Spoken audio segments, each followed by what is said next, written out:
చెప్తున్నాం, అసలు హ్యాపీ అంటే తెలియకుండా హ్యాపీ క్రిస్మస్ అంట. అంటే ఇవన్నీ బైబిల్లో నుంచి ఎందుకు మనం అడుగుతున్నామంటే కొన్ని మాటలు నేను అడుగుతాను, నాకు సమాధానం చెప్పండి. బెత్లెహేములో సందడి, బెత్లెహేములో నక్షత్రం పుట్టిందా అంటున్నారు. అసలు బెత్లెహేములో నక్షత్రం పుట్టిందా? బైబిల్లో ఉందా? చూసారా, ప్రాముఖ్యమైన సంగతులు కూడా తెలియదు మనకు.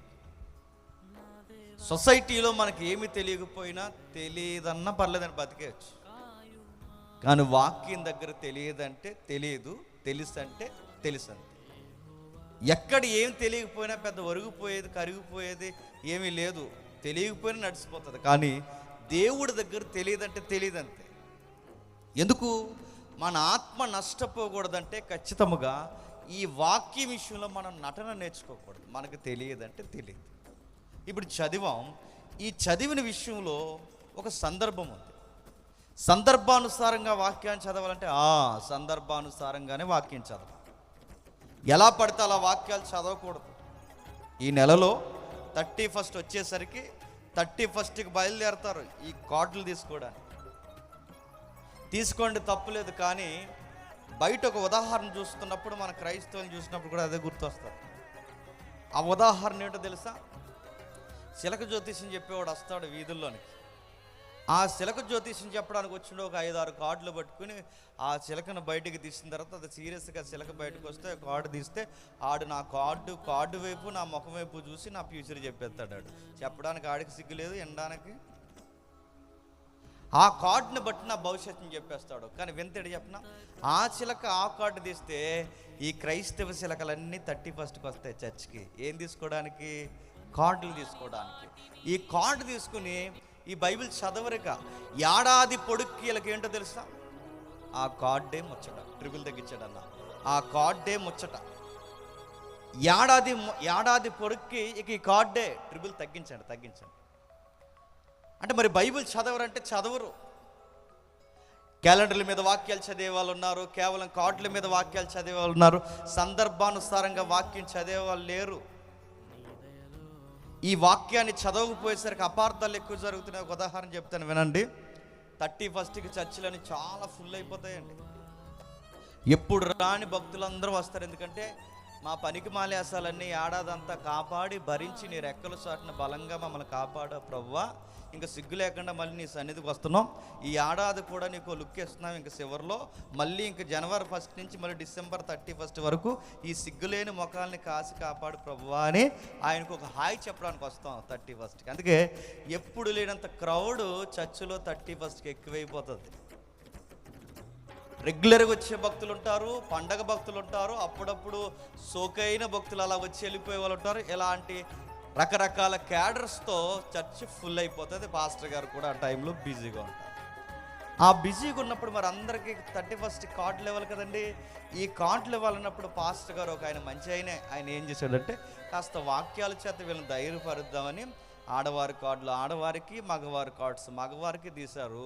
ఈలో పాస్టర్ గారికి మరి సాయంత్రం ఆఫ్టర్ అంటే ఈ ఇయర్కి 12 తర్వాత అంటే ఈ 31కి 12 తర్వాత 11 ముందో బడాకానా పెడతారు. మనకు తెలుసు కదా, కక్క ముక్క డొక్క గట్టిగా ఉంటుంది ఆ టైంలో. ఆ టైంలో ఆ భోజనం లేకపోతే మనకు న్యూ ఇయర్ ఫీలింగ్ రాదు. మనకి రెగ్యులర్గా మామూలు కోళ్ళు తింటే ఏముందని ఆ రోజు స్పెషల్ కోళ్ళు కూడా తింటారు, దాని పేరు టర్కీ కోడి. ఇవన్నీ తింటాం, మొత్తం మీద జరుగుద్ది. ఈ పాస్టర్ గారు మరి సాయంత్రం ఈ వంట వార్పు ఇవన్నీ రెడీ చేయాలి అంటే ఈ వంట వార్పులకి ఇవన్నీ రెడీ చేసే సమయానికి మరి బిజీగా ఉంటారుగా. ఈ బిజీగా ఉన్నప్పుడు ఏం చేశారంటే ఈ సంఘంలో ఉన్న కుర్రోడికి అరే జాగ్రత్తరా, నేను సాయంత్రం వచ్చి మళ్ళీ కార్డ్స్ అడుగుతాను, ఇవి జాగ్రత్తగా ఉంచారంటే ఈ కుర్రగాడికి కంగారు ఎక్కువ. అడావుడి కుర్రగాళ్ళు ఉంటారు చర్చిలో, తెలుసు కదా, అలాంటి ఈడేం చేశాడంటే చెప్పా చేయకుండా ఈ కంగారులో ఆ కార్డులు కలిపేశాడు. ఈ ముక్క పాస్టర్ గారికి చెప్తే ఛీ అంటాడని చెప్పలేదు, దాచేశాడు. ఇది పాస్టర్ గారికి తెలియదు. పాస్టర్ గారు వచ్చి తెలియకుండా ఆడవారి కార్డులు ఆడవారికి ఇస్తున్నారు, మగవారి కార్డులు మగవారికి ఇస్తున్నారు. ఎవరెవరికి ఏ కార్డ్స్ ఇవ్వాలో కొంచెం ఆయన పక్కకు తీసి పెట్టాడు, అవన్నీ కలిపేశాడు. ఈ లోపల ఓ కుర్రోడికి ఒక కార్డు వచ్చింది. ఆ కార్డు మీద అలా రాయబడి ఉంది, వచ్చే ఏడాదికి నువ్వు గర్భవతి అవుతావని వచ్చింది.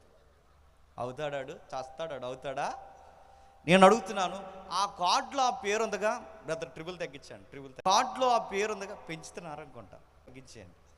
ఆ కార్డులో ఇలా ఉంది, వచ్చే ఏడాదికి నువ్వు గర్భవతి అవుతావని. వచ్చే ఏడాదికి గర్భవతి అవుతాను. కానీ ఈ మాట ఎక్కడిది? ఎక్కడో శారమ్మ దగ్గర చెప్పాడు దేవుడు. నెక్స్ట్ ఇయర్కి అబ్రహాం నీవు 12 మగబిడ్డను కంటావని. అంటే ఈ వాక్యం ఈ పాస్టర్ గారు ఎందుకు తీశారంటే, ఈ వాక్యం ఈ పాస్టర్ గారు తీయడానికి కారణం ఎవరో కొత్తగా పెళ్ళైన వాళ్ళకి ఈ వాక్యం ఇద్దామని అనుకున్నాడు ఆయన. కానీ తీరా ఏం చేశాడు? ఈ వాక్యం సందర్భం వదిలేశాడు. ఆ కార్డు ఇడికి వచ్చింది. ఇప్పుడు సందర్భం ఏంటి? అందుకే ఆ కార్డు తీసుకోండి బ్రదర్. ఆ కార్డుని మనం తీసుకున్నప్పుడు, ఈ కార్డు మనం తీసుకున్నప్పుడు మీకు ట్రిబుల్ అనిపిస్తుందండి ఎవరికైనా? Okay, right. అయితే ఈ కార్డు తీసుకున్న తర్వాత ఇంటికి వెళ్ళాలి. తీసుకొద్దాంట్లో తీసుకోండి. తీసుకున్న తర్వాత ఇంటికి వెళ్ళిన తర్వాత దానికి ఒక అధ్యాయం ఉంటుంది, దానికి ఒక నేపథ్యం ఉంటుంది, దానికి ఒక రచయిత ఉంటాడు, దానికి ఒక వ్యక్తి ఉంటాడు, దాని వెనకాల దేవుడు ఎవరితో మాట ఇది ఒక సందర్భం ఉంటుంది.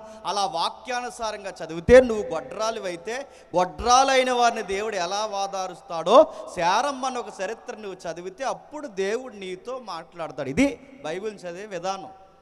ఇలా చదవ. మనం ఏదో లాటరీ తీసినట్టు ఒక వాక్యం బయటకు తీస్తే మరి 66 పుస్తకాలు ఎందుకు ఇచ్చినట్లు? మరి ఎందుకు ఇచ్చినట్లు అని అడుగుతున్నాను. ఈ పుస్తకం దేనికి? చెప్పే నా చేతుల్లో బైబిల్ పెట్టాడు, వినే మీ చేతుల్లో బైబిల్ పెట్టాడంటే ఎందుకు పెట్టాడు? చదువుకుంటామని పెట్టాడు. మనం ఏం చేసాం? జిప్పేసి తల దగ్గర పెట్టి భయం వేస్తుందండి, అందుకు దగ్గర పెట్టుకున్నట్టే. నీ భయం పోవాలంటే జిప్పేసి తలకాడ ఎట్టుకోవడం కాదు పెద్దమ్మా, అది బుర్రలో ఎట్టుకో, నీ భయం పోద్ది. నీకు భయం పోవాలంటే గుర్తుపెట్టుకో, గుండెల్లో పెట్టుకో, బైబిల్ చదువు, బై హార్ట్ చేయి. దాన్ని ఎప్పుడైతే నీ హృదయానుసారంగా వాక్యాన్ని నువ్వు చదువుకుంటావో అప్పుడు వాక్యము నిన్ను జీవింపజేస్తుంది. ఎలా మాట్లాడాలో, ఎలా నడవాలో, ఎలా ప్రేమించాలో, ఎలా గౌరవించాలో ఒక్కటేంటి నీ లైఫ్ స్టైల్ మొత్తం మారుస్తుంది. ఆ మార్చే ఒకే ఒక్క శక్తి కలిగినది వాక్యము మాత్రమే. ఆ వాక్యాన్ని చదవాలి.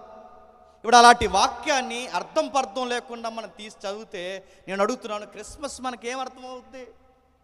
క్రిస్మస్లో చాలా నిగూఢమైన సత్యాలు ఉన్నాయి. క్రిస్మస్లో ఎన్నో లోతైన సంగతులు ఉన్నాయి. ఆ సంగతులు మనకు అర్థం కాకుండా మన హ్యాపీ క్రిస్మస్, మేరీ క్రిస్మస్ అంటే పర్లోకం ఉంటుంది. అవ్వా అసలు మీరు ఏం చేస్తున్నారో మీకు తెలుసు అని అడుగుతారు. ఎలా చూస్తున్నారో ఆయన అసలు మీకు అర్థమవుతున్నాడా అని అడుగుతుంది. అందుకే